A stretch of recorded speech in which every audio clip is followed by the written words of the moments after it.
Nigeria is today Africa's most populous nation, a land of immense culture, diversity, and ambition.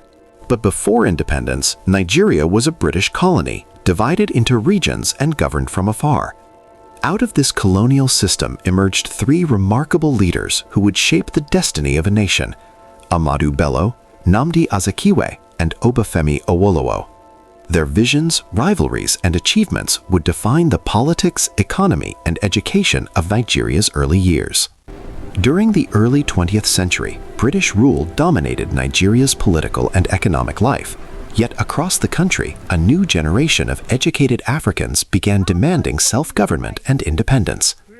Newspapers, political meetings, and student organizations became platforms for nationalist movements. One of the most influential voices was Nnamdi Azikiwe, a charismatic journalist who inspired political consciousness through newspapers and speeches. Nigeria's politics soon became shaped by three dominant leaders from the country's major regions. In the north stood Ahmadu Bello, the powerful premier of northern Nigeria and a descendant of the Sokoto Caliphate aristocracy. In the east emerged Nnamdi Azikiwe, popularly known as Zik of Africa, a passionate advocate of African nationalism. In the west rose Obafemi Awolowo, a brilliant lawyer and visionary reformer. Each leader had a unique philosophy for building Nigeria. Political parties soon emerged along regional lines. The north rallied behind the Northern People's Congress, led by Ahmadu Bello.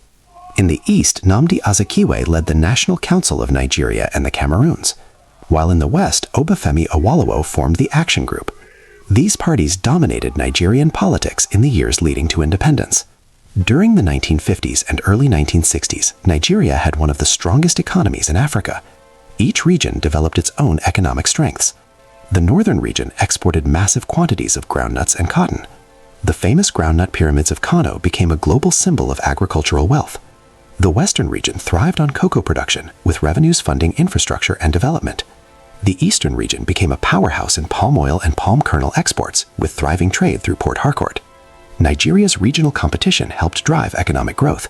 One of the most transformative policies of the era came from Obafemi Awolowo. In 1955, the western region introduced free primary education, dramatically increasing literacy and school enrollment. Thousands of new schools were built, creating one of the most educated populations in Africa. Meanwhile, in the north, Ahmadu Bello promoted gradual educational development and established the prestigious Ahmadu Bello University in Zaria. Across Nigeria, education was becoming the foundation for national progress.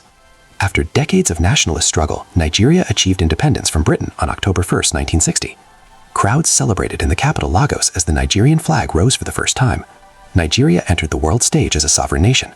The country adopted a parliamentary system with Abubakar Tafawa Balewa as prime minister, while Nnamdi Azikiwe became the ceremonial head of state. Hope for the new nation was high. But beneath the celebrations, tensions were growing. Regional rivalries, disputed elections, and political conflicts began to divide the country. The Western region crisis and federal power struggles deepened political instability. Nigeria's young democracy faced increasing pressure. On January 15, 1966, Nigeria's first republic came to a violent end. A group of military officers launched the 1966 Nigerian coup d'etat. Several top leaders were killed, including Ahmadu Bello and Prime Minister Abubakar Tafawa Balewa. The coup marked the beginning of military rule and a new chapter in Nigeria's history.